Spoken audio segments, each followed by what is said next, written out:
everyone. Welcome back to the We Bought a Franchise podcast. I'm Jack Johnson. I'm Jill Johnson. And today we've got an incredible guest, a guest that has changed the face of home services franchises. We have Brandon Downer, one of the original founders, one of the two original founders, right, Brandon? That's right. That's right. Of course, we have Catherine Allen and we have David San Juan. And David, of course, is a Pink's franchise owner, just like Jill and I used to be. Brandon, welcome to the show. It's so great to have you. Guys, thanks for having me on. This is so fun just to hang out and just talk with y'all. I miss you guys. Yeah. You know, owning Pink's was such fun. And you guys made it fun. You know, it's like Pink's isn't just the run-of-the-mill home services brand. Pink's is different. And this is actually where I want to start, Brandon. How on earth did this come to be? Like back in COVID, you and Carter are like walking the streets of Austin. Like, how does this start? Right. Well, it first started off where Carter and I were working corporate jobs, probably like a lot of people that listen to this podcast right now. And COVID hits. I was in the live music business. Carter was working for Tecovas Boots, and they laid all of us off. Right. I think my company was like 60% layoffs. His was, I think, 80% layoffs. And I think what is interesting, like a note I took from that is you're a great employee until you're not, until the company needs to can you. And so basically it was interesting. Sorry, we got someone honking outside the building, but it was interesting because I think for the longest time, I thought I would be this career employee guy, work my way up the corporate chain and become an executive or a vice president or a director level. And then when I finally found my spot in my career, and I felt like I was in a good place, I get laid off. And so I'm kind of sitting there, sitting on my hands, wondering, what am I going to do next? Called Carter up. And like you said, Jack, we were walking around town, and this was in May of 2020. Unemployment was 15% or something like that. But as we walked in the neighborhood, we counted between 15 and 20 service trucks, plumbers, cleaners, lawn maintenance guys, painters, all of that in my neighborhood within a mile radius of my house. And we just thought to ourselves, hold on, unemployment's 15%. I'm unemployed and these guys are working and making money. And then we started to even deep dive even more. And we were just kind of spitballing and thinking about all the wealthy people we knew in our lives. And it felt like every wealthy person we knew, when you ask them what they did, they're like, oh, I pour concrete. Oh, I have a painting business. I have a roofing business. These random blue collar services. And we're like, hold on. All these guys are loaded. They live on the lake. They drive a nice car. And what do they do for a living? They lay roof or paint a house. And so we're like, hold on. We grew up in this town or in these suburbs of Austin, suburbs of Houston, where we were told, if you go work in the trades, you're a failure. The only good jobs are working in an office, working in corporate, working as a doctor, a lawyer, a commercial real estate broker, whatever it is. But these guys are living on the lake, these painters, these plumbers, these whatever. And so we're like, hold on. We've been told this thing our whole life, and we see someone else. And so basically, we just thought to ourselves, let's start a business. Let's start a service business. We didn't know what. We thought through plumbing, we thought through electricity, and we're like, man, we're not smart enough for any of that. And then I just said, well, what if we just clean some windows? That seems easy. I used to wash dishes in college at a sorority house. I think Carter did the same thing. And so we went to Home Depot, spent $153.87, bought a squeegee, a towel, a bucket, some soap, and we're like, all right, we got ourselves a business. And again, there was no great plan for Pink's. It was just, we need money. He just got married, a year earlier. I was like living packed in a house with 5 dudes, so my expenses were low, but I was like, I still need money to, go out and have fun and, try to find a spouse. So that's kind of like the origin story. I'll kind of park it there for a second. I mean, I love that. And like, you're absolutely right.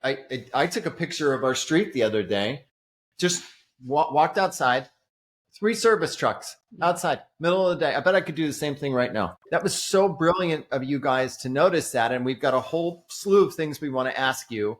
But I just that before you get to your question, I know you have one. But Brandon, why Pinks? How'd you guys come up with the name? Oh, I like this story. Sorry, I know it. Yes. I don't know it. I don't know it. The rest of us. So Pinks, I'll say this. I'll give you context around the brand, and then that'll kind of lead into the name. But in 2020, at least in Austin, which like that's our world, this is Austin, Texas, right? It was so hard to get service people to show up to your house on time or at all. No one had any sort of technology at that time. I had a plumbing experience where I had like a leak in my shower. I had a hole in the ceiling of my kitchen because my shower was upstairs and it was leaking through. And the plumber showed up like 5 hours late for 3 days in a row. His apprentice fell asleep on my porch. The quote was just like on a piece of paper. And then like they couldn't figure out what was wrong. They quoted one thing. And then when the invoice came in, it was another thing. And it was funny because as I told my family and friends about this experience and how it was a total nightmare, everyone had that experience with some sort of service business. Whether it was something was stolen from my house, whether it was the cleaners came in and they tracked mud in the house and then they left it worse than they found it. And so we just felt that the service business was kind of broken. So that leads into us at the very beginning of the company wanting to have a brand that told a story that's different.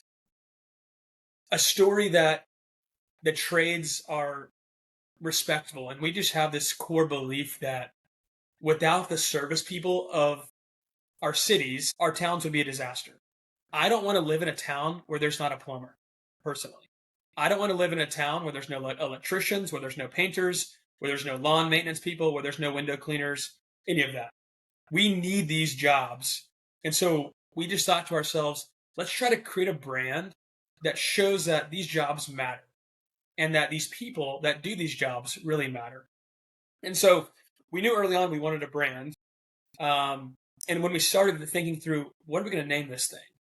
And at first we're like, let's name it like Capital City Cleaners. But then as we did market research, we saw that every single cleaner in town was a location-based name. And we didn't love that because after like 512 cleaners, ATX cleaners, Capital City cleaners, all that, you get them all mixed up in your brain. And so we were talking to Carter's mother-in-law about it, and she was like, what if you just name it a color? People remember colors. And she's like, what about pinks? It's 5 letters, easy to remember. You make pink the accent color, so people ask, where's the pink? Or why is it named pinks? And there's something about just memories and colors and all that stick in people's brains. And so we actually didn't think about it too much after that. We were just like, all right, pinks it is. And we ran with it. It's awesome. Isn't there a Pink Floyd song where like one of the lyrics is, by the way, which one's pink? I have no idea. I think it's in Have a Cigar. I'm dating myself. No, they're classic. No, I love that. I love this story because, everyone wants this like very deep, meaningful where the name come from, but it was like, it's just like a great story in branding. And I feel like that is kind of my next question is like, you guys did a great job with the name and obviously we love the customer service. I mean, that's really what drew us to it is you're right. We were experiencing the same thing in South Florida where people were unreliable and not showing up. And it was just like so frustrating. So the idea of just this professionalism and, guaranteeing that you're going to get, hardworking team and, just that attentive service. And so we love that, but it's like you guys created a movement. So talk to us a little bit how you did that. Pinks is not just, the brand is amazing, but it's like people just want to be a part of what you guys are doing, regardless of what your services are, and that's what drew us. But I'd love to hear from you kind of how you created this movement from, a home services brand. So funny. It's so funny to hear you even say the word movement because in our mind, we're just trying to do right by the customer. And I guess how we started the movement is we just started in our backyard. And I think that's the moral of the story is like, if you want to change the world, change your neighborhood first, then change your town, and then you kind of build out from there. Don't, you're not going to change the world by just thinking you're going to change the world. You got to start locally right where your feet are. And I think that's what we did. We got hyper obsessed with the customer and the customer experience. And so we would study, literally. We'd have people come out to our house to quote. We'd study how they did things from when they pulled up in their vehicle to quote the house, to how they knocked on the door, to how they interacted with us, to how the quote looked when we actually received it. And so I think, and I kind of got this from Sam Walton. Sam Walton, founder of Walmart, says the customer is the boss because they're the ones with the money spending money with you. And the boss can fire you at any moment. And so if we're not making the customer happy and doing what they want, then we're not going to have a business. So I'm not the boss of Pinks. Carter's not the boss of Pinks. The customers are the boss of Pinks. And so, like I said, we got hyper obsessed with the experience. What do they want to see? Do they want to be on maintenance plans where they kind of get to set it and forget it? And they just get to have clean windows year round. They get reminders when we're coming. They get a receipt when we're done. Their card's on file. And it was all about making it easy for the customer. As opposed to, a pen and paper quote, there's no process to follow up. There's no automated follow-ups. There's no technology involved. And that's kind of where, at least 5 years ago, the service business was stuck. And so how did this movement come to be is we just spent so much time committed to making our customers happy. When we started this thing, we had no idea how to clean windows. We had no idea how to pressure wash a driveway. But what we did have is a desire to serve the customer. And Jack, if you were my customer and I said I was going to clean all your windows on the house, I may not know the most efficient or best way to clean it at that time, but I knew at the end of the service that you were going to be happy. And I literally wouldn't leave until you were happy. And so I think the movement started with just one customer at a time. And we call it at Pinks just giving the customer a wow experience. And, we're kind of inspired by Chick-fil-A, right? You go to Chick-fil-A, you get through the drive-through line is in the street, and you leave there and you go, dang, that was quick. The kids serving me were super nice and respectable. And you're kind of wowed by the experience. But what do when you boil it down? They serve chicken. They serve chicken sandwiches. And so our goal was to literally make people LOL at how good the service was. We wanted the moms that we were serving to go to their parties on Friday night and be like, I had these boys that came into my house and that gave me an exceptional experience. They gave me a hat and I actually want to wear the hat. And that was the big thing is, one, can we make a brand that people actually want to wear and actually want to be about? Another company we're inspired by here in Austin, Texas is Yeti. And for some reason, I'm sure all of you guys are drinking out of a Yeti cup right now. And you might have a Yeti hat, a Yeti sticker on your truck. But when you boil down, what does Yeti do? They serve they make coolers and they make cups and they sell it to people. And it's simple, right? But for some reason, they have this compelling story and I want to be a part of it. I want to drink out of a Yeti. I want to have a Yeti sticker on my laptop because it's just cool. And so the movement was just started by us just wanting to create a brand that we were proud of. Because if we're not proud of it, and we're not proud to put the uniform on, then everyone's going to think we're bogus and fake. So we wanted to be proud of what we were doing. And I think that just kind of resonated with the customers across Austin. I mean, I've never seen anything like it. If you go on LinkedIn right now, you will see entrepreneurs that are 25 to 60 years old who have changed their profile pictures where they once were wearing a suit and tie to now they have the Pinks hat and the pink shirt on. I've never seen anything like it in brand, even with a brand like Crumble or even Chick-fil-A. You don't see a Chick-fil-A manager wearing a Chick-fil-A shirt in his or her profile picture. So you guys really did something very different. The branding and being honest, when Jill and I don't know if you know this, before we became Pink's franchise owners, And for those of you listening, I think most of you know at this point that Jill and I were Pink's franchise owners. We were talking to that one painter, which we think is a great franchise, but in one of the slides, there was the Pink's logo. And you know, they're giving the presentation and it's great, but I'm like, hey guys, can you tell me about that? What's that brand up there, that Pink's brand?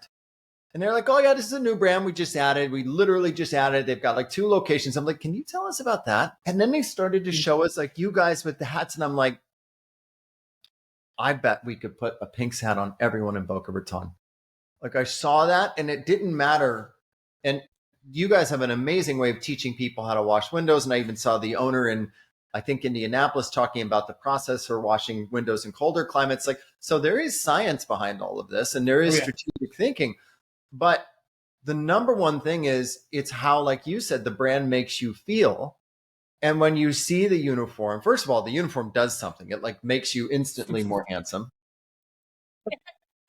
Like, do you remember, I told you I wasn't going to wear the uniform. And then one night, Brandon, I just happened to try it on. You always had it on. I liked it. And I come out and I'm like, I say to Jill, I'm like, I'm feeling pretty good. Well, it's a great uniform, but it's like, it uniforms the crew, you know? So it's so different than when you have people come to your house and they're just maybe they're wearing a polo or not even that sometimes, but everyone looks like cohesive together, polished, you know? And it was like, I loved seeing our team. I loved seeing our team together. It just, with the truck, it was like and that's what drew people to it. Like a lot of the referrals, we have a truck in the neighborhood and people would flock to it because they'd see the guys out there, they'd see the cool trucks. And they were like, what's happening? I want to know I don't even know what you guys are doing, but, you know, tell us, this looks cool. And I love that, you know, I mean, that's really where, I mean, we've got so much business from referrals. We just were so excited to put a truck in one of these neighborhoods because we know people would just flock. Do you remember the grand opening? And David and Catherine, I know you guys have got questions. I'm going to shut up after I make this point, but we threw a grand opening party and like we had, this is like 50, like, girls there? Like, it was a banger. I remember seeing the pictures and it was like, it looked awesome. I was bummed I missed it. It was like a room of just beautiful people and everyone's wearing pinks and wearing Pink's hats. And it was just like, it was, again, and I'm sitting there saying to Jill, this is exactly what I envisioned when we bought this, is how people would want to. I mean, again, people like they saw the logo, they saw the invite. It was like a fun party. And they were like, wait, what do you guys do again? What is this? Exactly. You know, but then that's an easy thing to digest. Oh, we wash windows, we power. Oh, okay, cool. You know, you didn't have to explain beyond that too. It was like, it was fun. And then just the clarity when someone finally gets their window washed and they're like, holy smokes, this is like HDR for my window. Well, that's why you need to get it every quarter. That's right. Right, David, that's the move. Lock them in and get them going. Well, and for all of the people out there thinking about owning a Pink's, I would just say this. Remember, recurring revenue makes your business more valuable. So really, if you become a Pink's franchise owner, or you're thinking about this type of business, getting as many clients as possible on recurring revenue jobs as possible. It's interesting. Catherine did a post the other day about last week we had Mark Amory, who's the CEO of Puddle Pools on, and that's a recurring, you know, model service with cleaning pools for both residential and commercial. And Catherine, you got a ton of just people just asking, what is this? What is this logo? What is it? Maybe, you know, let's dive into your question. Yeah. Well, you made me think, Brandon. So at Puddle Pools, the fish is called Flip Flop. I learned on the podcast, but there are owners. So you have owners in the LinkedIn profiles wearing the pinks. They actually have owners tattooing Flip Flop, the puffer fish, on their bodies.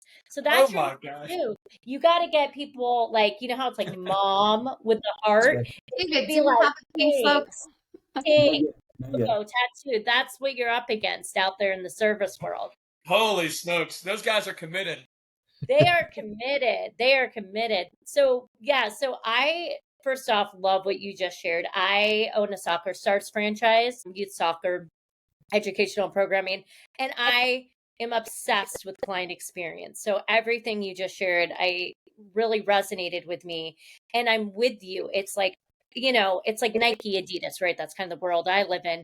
It's like, I want the Soccer Stars brand to be so cool that people are, because that's, you know, Jack used to talk about this all the time when we work together about aspirational brands, building an aspirational brand, which is what you're doing. And it's, yes, you do window washing, but it's the feeling you get from the brand. Like that's successful brands out there, is you want to be a part of the movement.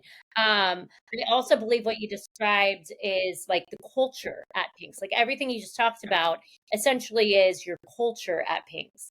And I believe, and I think you believe too, culture is a competitive advantage, right? When you have a super strong culture that people want to be a part of, they're proud to be a part of, they're wearing the pinks, that's what you want to do. That's what I'm trying to do. How do you hire and train employees who really embody that pink spirit? What does that look like?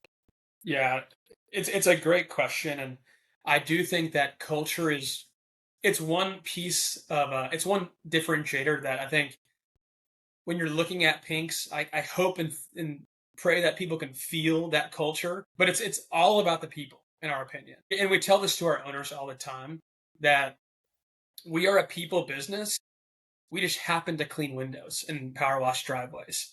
No, it's not the other way around. And so if you don't have people on your team, then you'll never scale your business. And so you have to be an effective leader in order to scale your business.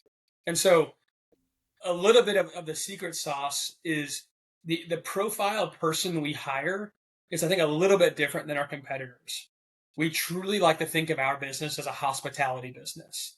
And so the people we recruit and that we advise our owners to recruit aren't folks with like necessarily a blue collar background. I mean, they can have that, but the target person is actually someone in the hospitality space. Think your baristas, your bartenders, your bellhops at the hotel, your valet guys or gals, and it's just people that have a hospitality bend, that are used to serving people and making people happy and putting smiles on people's faces. Because our thesis is we can teach window cleaning to anybody, and it's not rocket science, but it's hard to teach customer service to folks.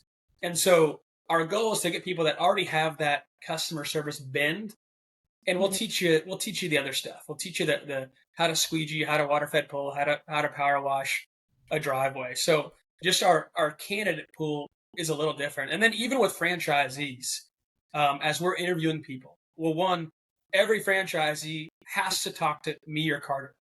And that's how it goes. I remember talking to David San Juan when he was in his discovery process and going down the line. We say no to some people, but just because of that culture fit. And it's not because we think they're a bad person. It's just because we're looking for a person who wants to be in it with their employees and who really care. And the question that we ask ourselves as we're interviewing potential franchisees is, would I want to work for this person? If the answer is yes, then we're all in. And if I would not want to work for that person, or if Carter doesn't want to work for that person, then what makes us think that, an hourly employee that was a bartender would want to work for this person, And so that's kind of one of the filters we think through when we're looking at franchisees, and when we're looking at even hourly employees that are out there cleaning, is can we see this person developing into a leader within our organization? And I think our owners have this mindset of the best way that you can bless your employees is by growing the business.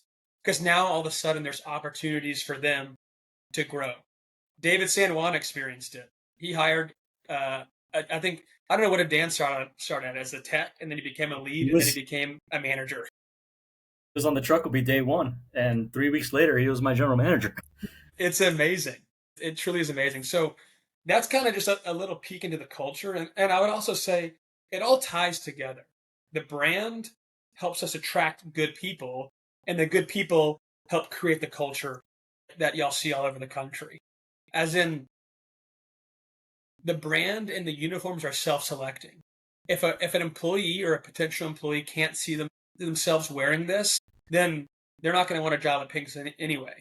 But if there's a guy or a gal that is working at a restaurant, at a bar, or whatever it is, and they're like, wow, that's a cool uniform, I want to be a part of that. It just helps recruit the right people in to the business, and it's super helpful. That's awesome. And I'll never forget when our GM went to training with you, he'd never washed a window. Maybe he'd power washed here or there, as all of us do on a weekend or something like that. And he came back fully dialed in to the point where he knew what he was doing. So you guys, in a week's time less, were able to teach him how to do this proficiently. And then we started hiring, techs, and then he was teaching them. And we basically were at Jill and I's house, washing all of our windows repeatedly. And he was showing them, but it was amazing to see how well trained he came back and, how good his squeegee method was. But I think that speaks volumes. And for us as franchise consultants, that's the kind of thing that's important to us, is to know that a franchise has the horses on the back end. Ultimately, we know our clients, the franchise investor, they're responsible for making the franchise successful. It's like last night, Jill and I were at an event and I talked to someone. He said, what franchise has the best margins? And I said the franchise with the most effective franchise owner does. You can't buy that. You can't buy the best margins. You can buy a great franchise, but you ultimately have to make it work. And I think you guys do a terrific job of preparing.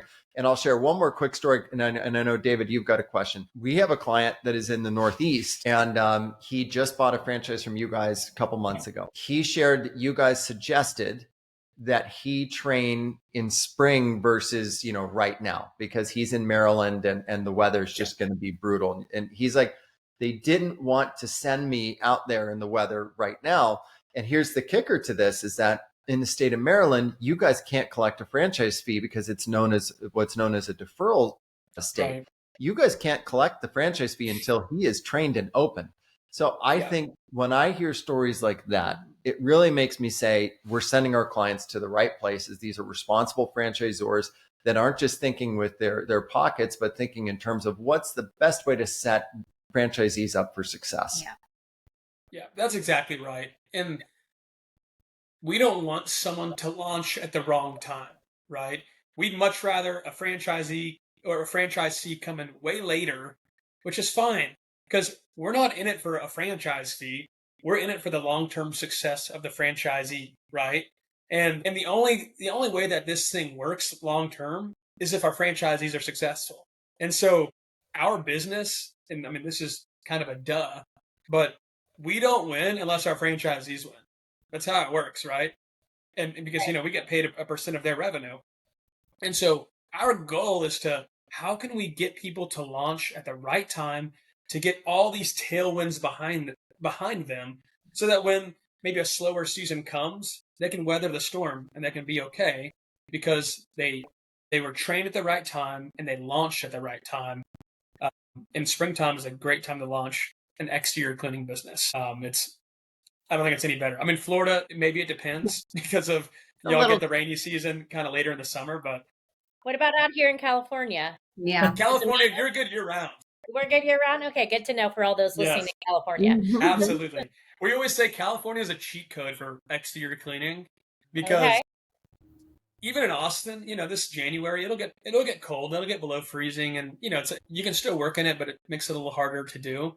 But in California, my goodness, y'all have the dream weather. And there's still a lot of territories available in California. Okay, that's good. Specifically in the Bay Area and San Diego. Catherine.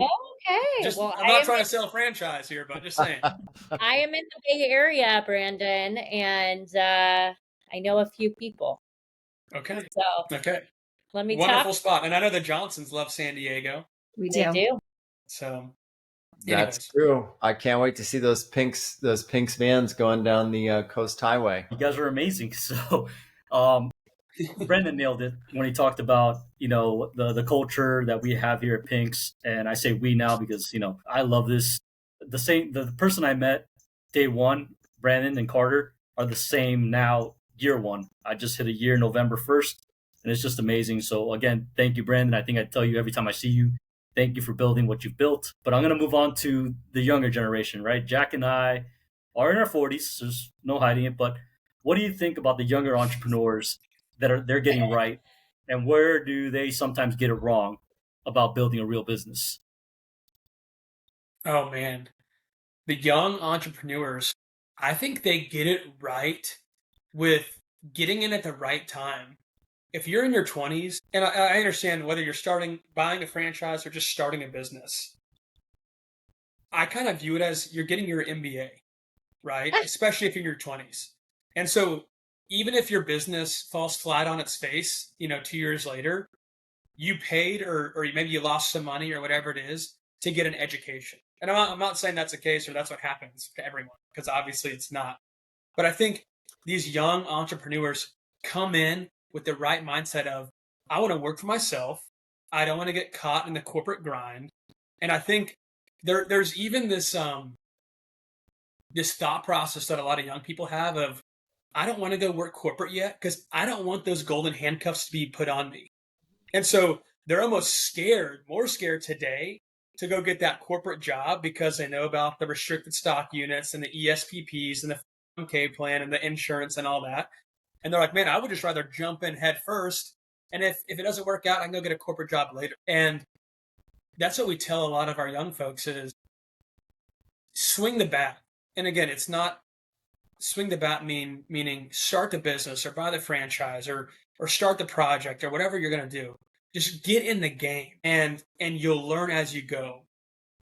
I'm a kind of guy where I learn by doing, and I've never learned any more in my life than starting Pinks and starting a business. And I think I see, business owners on my screen right here, and I would see you guys nodding your head, and I think you guys agree that there's nothing like starting a business. You will work harder than you've ever worked. You will be stressed out of your mind. You'll be dealing with employees, showing up, calling in sick or whatever it is, but it'll be so freaking worth it. Jack and Jill, I know you guys have built this amazing franchise brokerage empire, and I know it's not easy. I know y'all make it look easy on LinkedIn, but y'all have stressful days, and there's a lot of stuff you got to deal with, but it's so worth it. And so that's kind of my message to the young entrepreneurs. It's not easy, and it's not for everybody, by the way, but my goodness, it is so worth it. So I think where people go wrong, these young entrepreneurs, is I think just coming with the wrong mindset that I'm buying a business, I'm starting a business, this is going to be easy. And in a lot of ways, I think starting a business, buying a franchise, it can be the hard button for a little bit, especially if you haven't worked in the corporate world where you show up, you know where to go, you know what to do, your calendar's kind of set for you in some situations. Well, when you own a business, it's the opposite of that. You have to build the structure yourself. You have to build the playbook, and unless you buy a franchise, but like you have to figure out what you're going to do for the day. And I think people go wrong when they think that, oh, it's going to be easy. I'll figure it out. It's like, no, starting a business is not for the faint of heart or the timid. It is for people that are ready to get in there and to work their tail off, to cry, to bleed, to sweat, and to do all the things. It's hard, but it is so worth it. And not just it's worth it monetarily, yes, but it's worth it for the lives that you get to change, the employees you get to hire and help create lives for, to watch a young person that you hire or an old person, but something just click for them and then them get promoted and make it to the next level. And them take that paycheck that they got from you and buy a car or buy a house with. It's one of the best feelings in the world, is seeing your employees be empowered to do things and knowing that you as an entrepreneur help make that happen for them. So it's not easy. I love that. I think I've hit all those emotions today and yesterday. So I love that. And it's true, like the byproduct of like what I didn't expect with my business was like exactly what you just described, Brandon, which was a lot of, my coaches are in college. Some are out of college, but it's, just building the team. I have about 25 soccer coaches and just helping their development. And I know that I'm not the one, they're not going to be a coach forever. Like I'm, not, but if I can help them on that journey and just pay them well and recognize them and build their self-confidence in themselves, like that makes me so happy. I do training in my home, like to bring them in and really make it feel like a family. Now my team's big. My home's not big enough to have everyone, but that, and then I did a post on LinkedIn the other week about buy a franchise instead of getting an MBA. Like and it's not for everyone. It is not for everyone, but I mean, take a chance on yourself. with a franchise. I'm with you. I love what you said about how you treat your employees. And one of our core values at Pink's is leave it better than you found it. And that goes for the property. So when we show up to a property, we're going to leave it better than we found it. We're going to clean the windows, do everything on the scope of work that we outline out. We're not going to track mud in the house. We're going to pick up trash. We're going to do all the things. But we also have that same core belief with our employees too. We're going to leave them better than we found them. Someone's going to come into Pink's, work for Pink's. You're going to get mentored. You're going to learn how to work hard, how to serve a customer. And so that whether you're with Pink's the rest of your life or the rest of your career, or you go on to the next thing, we're going to leave you better.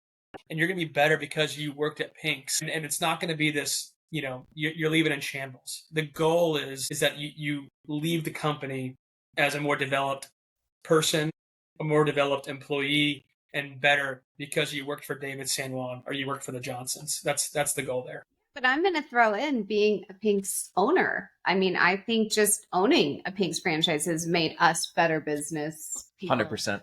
We've talked about this many times, that it's really, as franchise consultants and just everything that we've done with our own business, owning Pink's taught us so much. And it really did it. It left us better than when we were. So it goes across the board. It's the customer, it's the business owner. I mean, it really goes across the board, and you guys are really achieving that. And we can say it on all levels.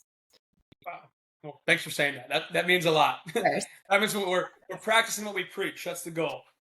Yeah, I mean, I echo what Jill says 1,000,000%. And I would say, we had Thomas Scott from Up Closets on the podcast a couple weeks ago, and he mentioned that his most successful franchisees were around 25 to 30, and that they were having a ton of success. And then Jill and I were on John Hayes's podcast. John Hayes has the Titus Center here in Palm Beach, which actually has, a whole, you can major in franchising. And so he's like, yeah, I'm a feeder system for Up Closets. They're a lot of our graduates are going and becoming franchisees, and they're highly successful. And I just think, knowing what I know now, boy, if I could have started, in business ownership at 25, 27, because I remember that, similar to what you said, Brand. I remember working at for MGM back in 2000, right around 2000, and I remember walking through the Bellagio and meeting the president of the Bellagio, and he had like an MBA and this from USC and all this stuff, and I'm like, man, I'm never going to be that guy, and I hated that feeling like I couldn't do something. And so I remember having the conversation with Jill and us saying, we've got to become entrepreneurs. For us, that's the path. And here we were last week, and I'm kind of going all over the place here. Jill and I were at a dinner for a client of ours with a private equity company that is looking to buy their franchises, recap them, and empower them with millions of more dollars to go open up more franchises.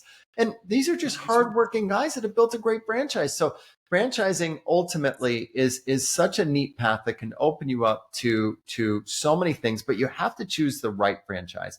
And I think for those of you listening and watching, Jill and I were Pink's franchise owners for a little over a year, and we recently exited our franchise by selling those franchise units to other Pink's franchise owners.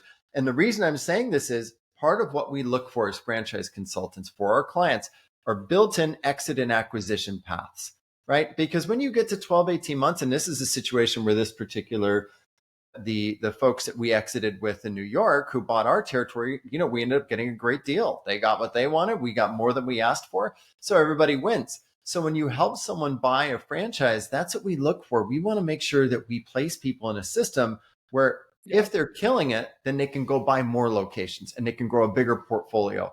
But if it's not for them, they can exit and they can sell to another franchise owner. And I think that's so important. And that just speaks to what a great system you guys have built with how easy it was for us to exit and how easy it is for owners like David to scale and add more units. Mm-hmm.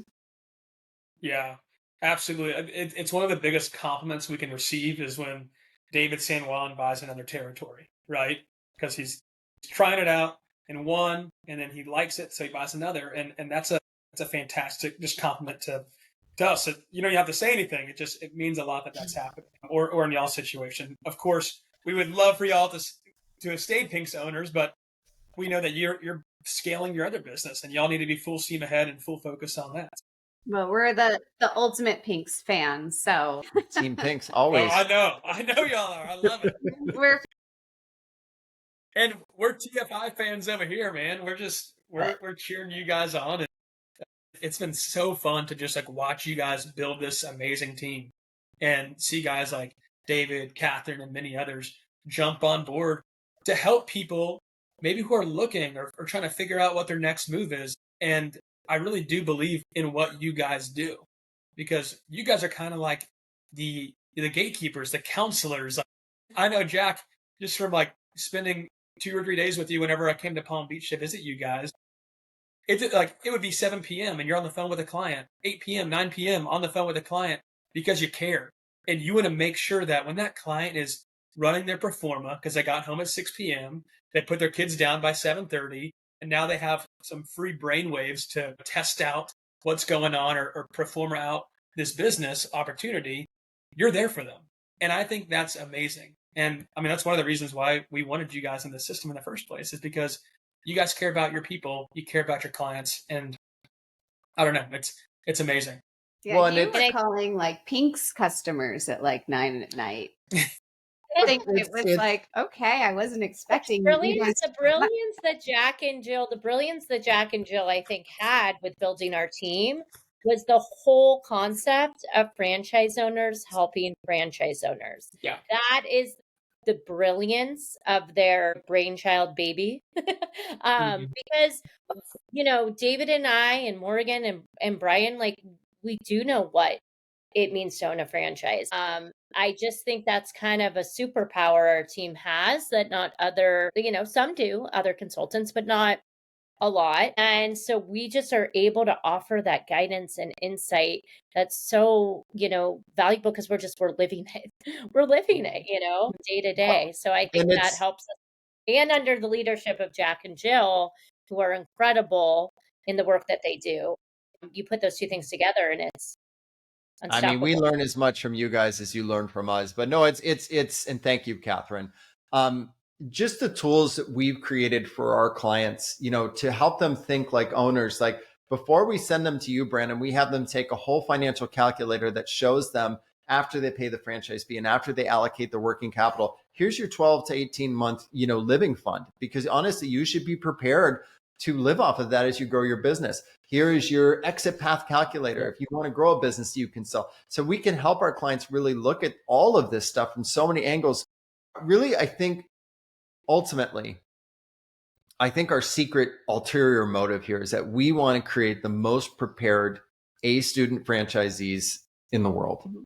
And so by us being, whether you're talking to Catherine, who was MVP and #1 revenue producer in her system in year one, or you're talking to David, who I think he's always, around 4 or 5 in the Pink's ecosystem, you're talking to people that have done it and have done it at a high level. And it's like when people come to us, and not to turn this into a Franchise Insiders commercial, because we want to hear more about you, but when people come to us, it's like when you go to the doctor, right? If you've got high blood pressure, you've got to take blood pressure medication. And so Right. you don't say to the doc, I think I'm going to take vitamin C instead. And sometimes people will come to us and they'll say, I really want this franchise, but we'll have them take a personality assessment. It's like, dude, that doesn't fit you. And by the way, Right. you spending $2 million to open up that McDonald's, and it might take you 10 years to get your cash back. If you're an institutional investor that can buy 10 McDonald's, then it's a fine thing. But if you're, normal everyday people like us, much better to invest in like a Pink's, where you might spend 150 to 250,000 and grow a business that can scale and be a lot more efficient. Right. Yeah, that is a goal. And I think what McDonald's does is great and it's amazing, and they can roll those things out. But I do think for a good portion of the population, having $2 million laying around in between the couch cushions, they just don't have that. Right. And so yeah, I think that's where the service business is an interesting opportunity for a lot of folks in the country that want to do their own thing, but that maybe don't want to start from zero. They'd rather start with a system, a brand, the how-tos, the playbook, the SOPs, all of that. And I think that's where we come in, and not just us, but other service franchises as well. And what's so fun, Brandon, is that, for example, Jill and I live in a neighborhood where I would say everybody else feels like is a doctor, lawyer, finance bro, right? That's it. You pretty much heart surgeon, lawyer, and we're the franchise people. And it's so fun. Well, what do you guys do for a living? Oh, well, we have a franchise brokerage business and we wash windows. And I love being able to say that, because it's like, and all due respect to the doctors and the lawyers and the finance people, we need you and thank God for you. But it's so cool to be doing it this way, to be building real wealth with everyday businesses that people need and can't be replaced by AI. Mm-hmm. It's so funny. Me and Carter and Steven were talking about that yesterday, about, I don't want to make any like bold predictions because I don't want to be wrong on the record, but we don't foresee AI taking a window cleaner's job for some time now. Maybe I'll eat my words in 5 years, but for right now, I don't think it's happening. We have it on, we're recording it, so no. No, I mean, they're going into I think if you own if you're Chipotle or Kava, which is going to put those robots into place. I saw Elon got his $1 trillion earnings package. So now he's promised he's going to put robots in homes and those types of things. It should be very interesting, but you're right. I don't see those jobs going away. And I think that's when people ask what businesses make the most money, usually it's businesses you've never heard of, right? It's those things you never would have thought of, but are right in front of your face. Yep. Secret millionaires are all around you. And something I would just encourage listeners to go do, and maybe I'm just a nerd and I do this, but any service truck you see, any restaurant you see, any storefront you walk by, just start trying to calculate and understand the economics of that business. Yes. What's that employee getting paid? What's the rent on that building? What's the rent on that van? What are those window cleaners making out there?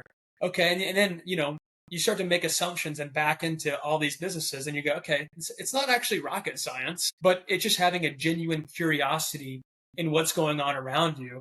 And then you say, oh my gosh, that shoe repair shop that I drive by every day, which is the most random business I could think of in this moment, that guy's probably netting $300,000. How the heck is that happening? He repairs shoes. Mm-hmm.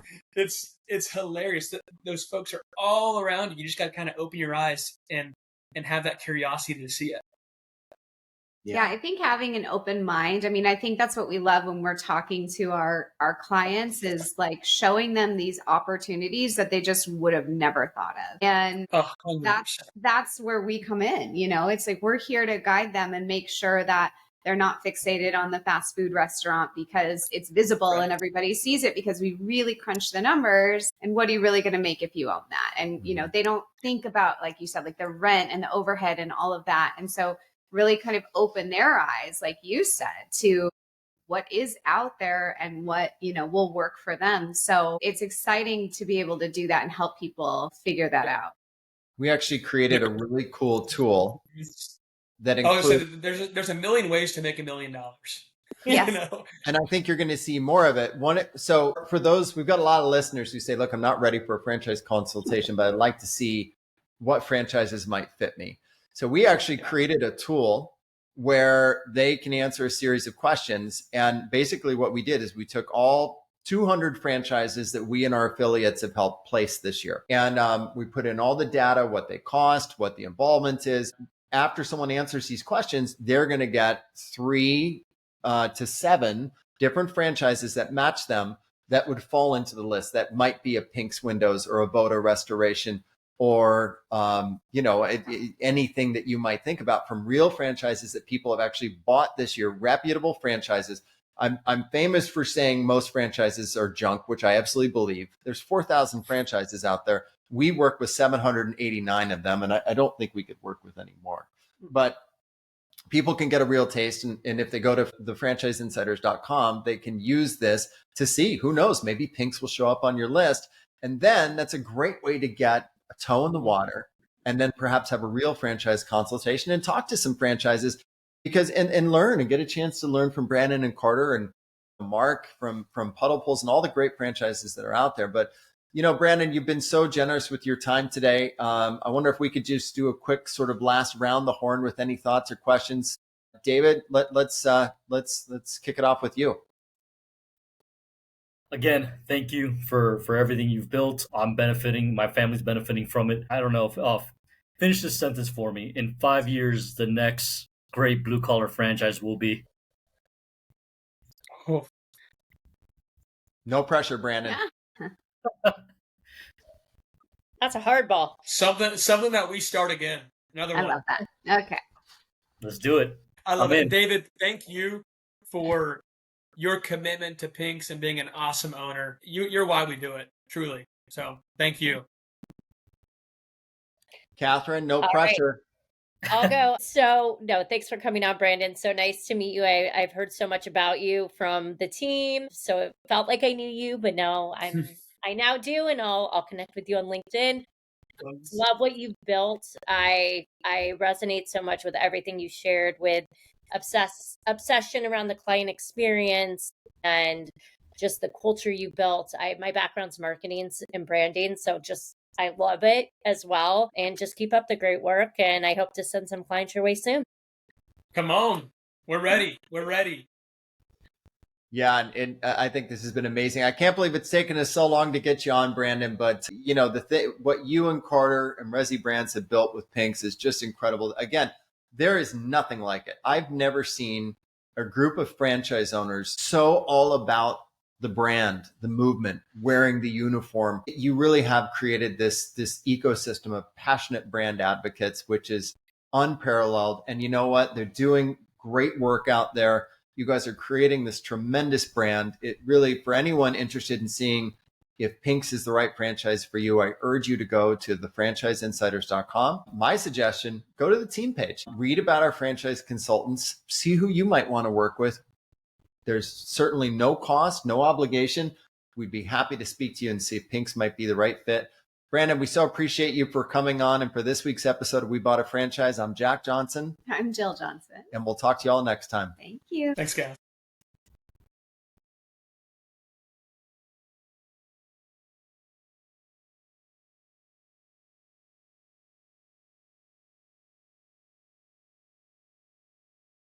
We bought a franchise.